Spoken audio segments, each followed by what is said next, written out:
Sagittarius, Sun, Moon, Rising, and Venus placements, and of course, sa ating mga cross-watchers. Magandang araw po sa inyong lahat. Welcome or welcome back po dito sa Bon Magos PH. My name is Angel Francia Feliciano. Now, in today's video, Sagittarius, alamin natin kung ano maging kapalaran ninyo within 90 days sa bawat aspeto ng iyong buhay.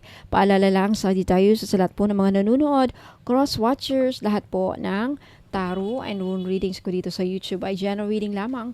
So, ibig sabihin, hindi po lahat ay makaka-resonate. Kunin nyo lang kung saan kayo nag-resonate, Sagittarius, at iwan yung hindi. Alright, let's start. Sagittarius. Okay, Sagittarius, you have pillory or pillory. Okay, next you have friends. Next you have hammock. Next, you have Jack, Love, Dane, Broken Heart. Ooh. Next, you have No. Sagittarius. Next, Sagittarius, you have White Rabbit. Next, you have Within a Few Days. Next, you have Night. Next, you have Scuba Diver. And you have childhood. Okay. Kung naghahanap po kayo ng mga pampaswerte, pang-attract ng love, career growth, protection, healing at iba pang spiritual items na makakatulong sa problema o pangangailangan ninyo, message nyo lang po ako sa FB page Bon Magos PH na may blue check verified ni Meta. At kung gusto niyo naman ng private reading, ritual o distance Reiki healing, libre na ito basta bumili kayo ng item sa akin na may kasamang inclusions. Pwede niyo rin i-visit ang aking official website www.bonamagosph.com para makita ang benefits ng bawat item at malaman kung alin ang bagay sa iyo. Tandaan, may gabay ka, may liwanag kang pwedeng sandalan. Nandito ang Bon Magos PH para tumulong. Manifest wisely and choose with intention. Okay, Sagittarius. Okay, sa simula ng 90-day cycle na ito, para kang nasa gitna ng dalawang mundo. Okay, may mga bagay na mabilis ang kilos at biglaang may aksyon.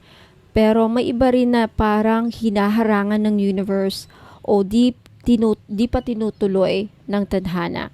Ang mensahe sa'yo dito, Sagittarius, hindi lahat ng gusto mo ay mangyayari agad. Pero, may ibang bagay na biglang lalabas o darating. Kailangan mo magtiwala sa timing ng divine timing, dahil kahit no ang sagot ngayon sa isang aspeto ng buhay mo, pwedeng may mas magandang yes na paparating sa ibang paraan. Okay, let's start with your love life. You have broken heart, friends, and childhood. Okay, Sagittarius, kung ikaw ay single,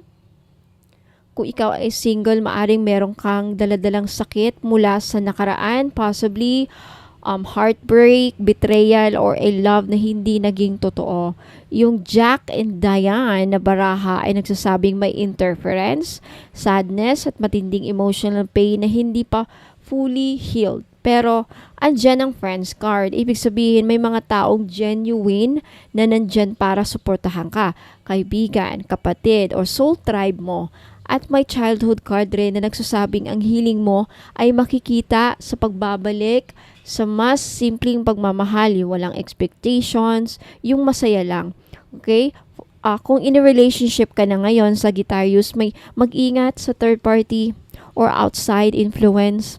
Maaring may misunderstanding or emotional disconnection, pero pwede pa itong ayusin through communication, support system, at pag-alala sa core ng relationship ninyo. Yung childlike joy dapat ibalik.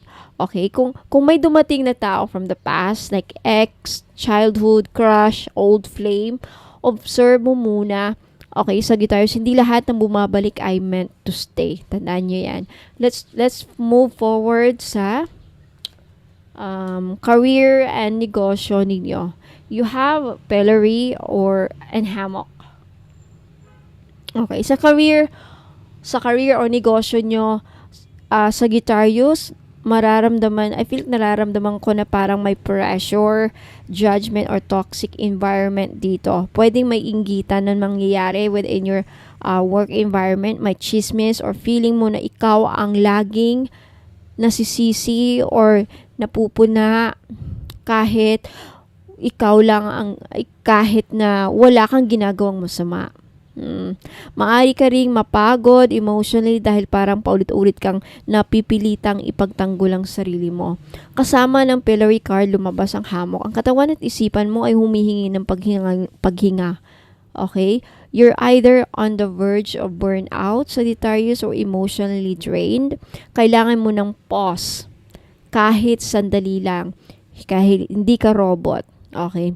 Hindi mo kailangang patunayan ang worth mo sa mga taong hindi kayang i-appreciate ang effort mo. Guidance, take a break. Minsan ang breakthrough ay dumarating kapag tumigil ka at nag-realign. Baka ito rin ang panahon para pag-isipan kung gusto mo pa ba ang path mo na ito o kung may ibang direction kang gustong tahakin. Okay, punta tayo sa inyong kapirahan. Finances, you have scuba diver. Ito na ang pinakamalalim na mensahe para sa finances mo. Sagittarius, hindi lang ito tungkol sa kinikita mo, kundi sa money beliefs. Money beliefs mo. Okay, tanungin mo ang sarili mo. Ano ang paniniwala mo sa pera? Deserving ka bang yumaman? Guilt ba ang nararamdaman mo kapag ikay nagiging matagumpay? May mga subconscious beliefs ka na pwedeng nakaka-block ng financial abundance mo. Sagittarius, ang barahang ito ay nagpapahiwatig na ang sagot ay nasa loob mo, hindi sa labas. Kaya importante ang self-reflection. Journaling, meditation, ang pag-usap sa financial or spiritual mentor. Okay, pag na-address mo ang inner blocks mo na ito, mapapansin mong kusa ng lumalapit ang financial blessings sa'yo. Okay, punta tayo sa inyong kalusugan. You have hammock and scuba diver. Okay, napakalinaw ng mensahe dito. Sagittarius, pagod ka na. Emotionally at physically. Maaring hindi ka na nakakatulog ng maayos, kulang sa paghinga, or ang utak mo ay laging nag-overthink. Ang hammock card ay nag-uudyok na magpahinga muna. Okay, hindi lang ng katawan kundi pati ng isipan at emosyon. Meanwhile, yung scuba diver shows na may mga health patterns na nag-uugat sa emotional wounds or stress. Minsan ang sakit sa tiyan ay anxiety. Ang pagod sa katawan ay dala ng emotional burden. Ang pagkakasakit ay sinyalis ng soul disconnection. Okay, so practice grounding. Detox, hindi lang physical kundi emotional at energetic din. At simpleng self-care rituals. Punta tayo sa inyong family aspects and other relationship. You have the childhood. Ang card na ito is very heartwarming, Sagittarius. Ang family aspect mo ay magpo-focus sa pagpapagaling ng inner child at pagbabalik sa mas simpleng pagmamahalan sa pamilya. So, pwedeng may reunion na mangyari, pagpapatawad sa matagal ng tampuhan, bonding moments with siblings or anak, or pag-ayos ng generational patterns. This is a good time to be playful, loving, and open. Kung may batang miyembro sa pamilya, anak, pamangkin, etc., sila ang magiging sentro ng inspirasyon mo. Okay, punta tayo sa spiritual aspect ninyo. You have the white rabbit and the knight. Napaka-powerful ng mensahe sa spiritual path mo ngayon. Sagittarius, the white rabbit signifies a spiritual awakening, as in something has recently opened your mind or heart. Okay? Maaring signs, synchronicities, or a dream na parang may mensahe. Tila ba sinasabi ng universe sa'yo, ready ka na ba para sa deeper purpose mo? Samantalang ang Knight card ay isang warrior of light. Ready ka nang magiging messenger, healer, guide or warrior ng truth. Kaya baka gusto mong matuto pa ng mga spiritual tools like tarot, reiki, astrology, o baka tinatawag ka para tumulong sa ibang tao gamit ang iyong gifts. Okay, the call is loud, Sagittarius, and you are ready to answer it. So, isummarize natin. Okay, sa loob ng 90 days, Sagittarius, dadaan ka sa mga cycle ng paghinto at paglaang galaw.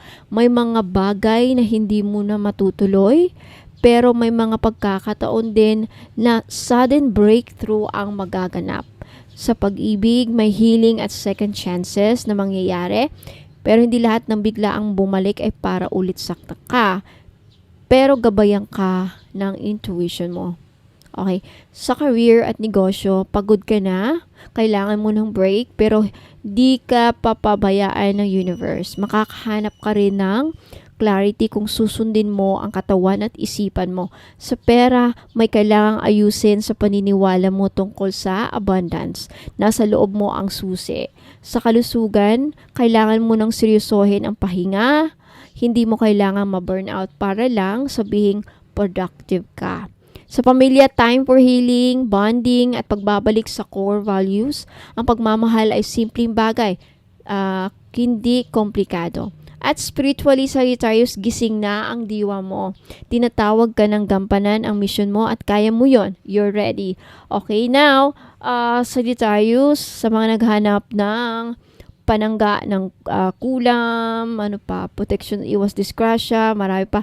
If you're also naghanap ng mga serbisyo like paritwal, libreng pahula, pabook ng private reading, i-message niyo ko dito sa Facebook page, Polo Magos. And if you want to find out ano mga binibenta kong pampaswerte, lahat yun, may inclusions, libre lahat ng mga serbisyo ko. Private reading, this is Reiki, paritwal, padasal, may freebies pa, maraming inclusions. Visit my website, www.ponomagosph.com. Sa mga items, basahin nyo yon, ang mga description kasi Tagalog, Taglish doon, kaya maintindihan ninyo yung mga meaning. Okay, so maraming salamat, Sagittarius. Ingat po, and God bless. Let me know, by the way, if nag-resonate sa yung reading, like this video kung nagustuhan nyo, and if you want to claim, mag-comment kayo sa baba. Thank you so much. Ingat po, and God bless.